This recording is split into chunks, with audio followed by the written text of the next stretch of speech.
A 58-year-old woman walks into a courtroom in Chicago. Across from her sits a corporation worth $4.6 billion.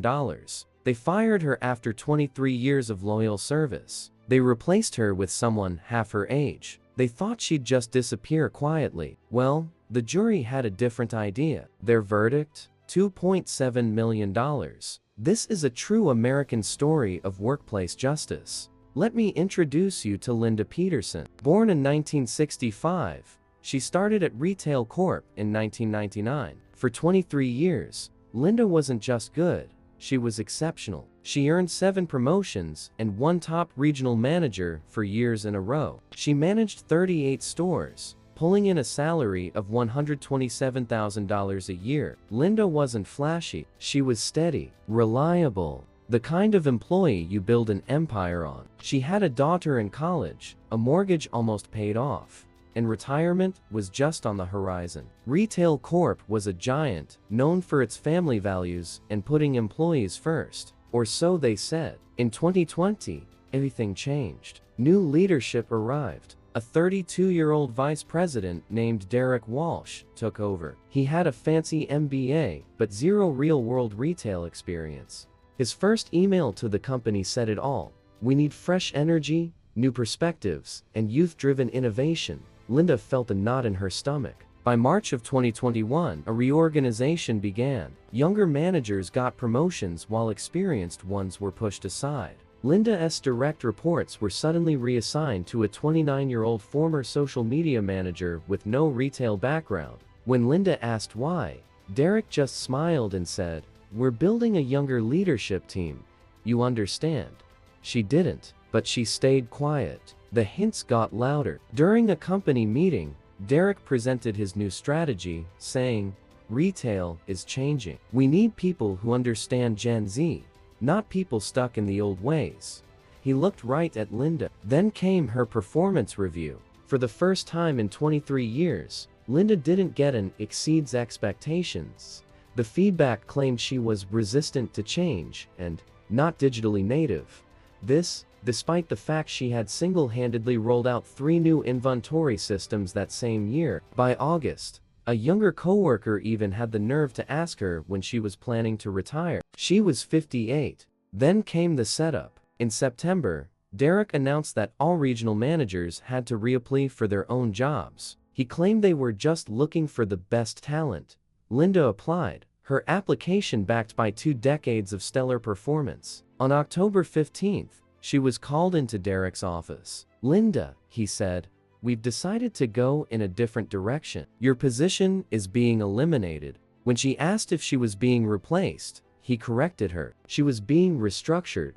She later found out her exact job, with the same title and duties, was given to a 31-year-old. They offered her 3 months' salary and a non-disclosure agreement. "Sign this," they said, "and we can part ways amicably." The NDA would silence her forever. Linda refused to sign. On her last day, after 23 years, she was escorted out by security. No party, no farewell. Just a cardboard box and a long walk to her car, where she cried for 20 minutes. Disbelief turned to anger, and anger turned to clarity. She wasn't alone. Emails from former colleagues started pouring in. 3 other managers, all over 55, had also been restructured that year, all replaced by people under 35.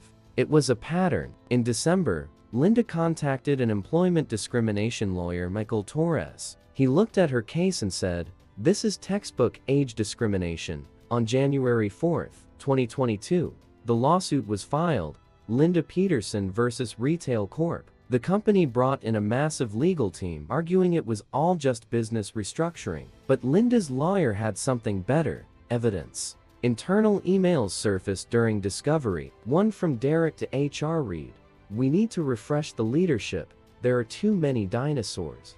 Another executive asked about incentivizing early retirement for the older crew.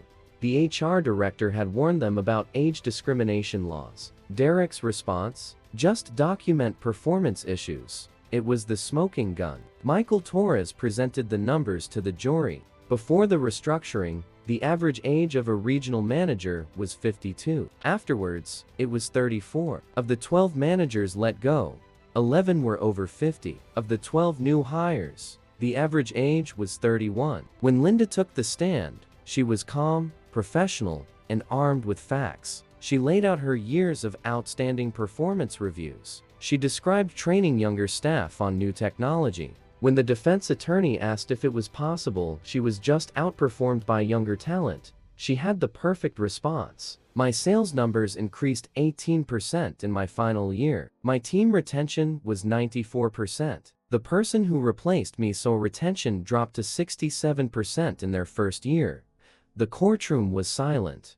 An expert witness testified that the probability of this hiring pattern occurring without age bias was less than 0.02%. It was statistically undeniable. After 2 days of deliberation, the jury came back. They found in favor of Linda. The total award was $2.7 million for lost wages, for emotional distress, and for punitive damages to send a message. So, where are they now? Linda used the settlement to start her own consulting firm, helping companies build age-diverse workforces. It's now a thriving business. She's even testified before Congress about age discrimination. Derek Walsh, he was quietly removed from RetailCorp and now works at a small startup. The corporation itself had to settle 3 other lawsuits and completely overhaul its hiring practices. Linda's case set a precedent. Cited in over a dozen other lawsuits. She could have signed that NDA. She could have walked away, but she fought. Because experience isn't obsolete, and people aren't disposable, her fight wasn't just for herself. It was for everyone who's ever been told they're too old. If you believe in workplace fairness, subscribe to our channel for more true stories of justice.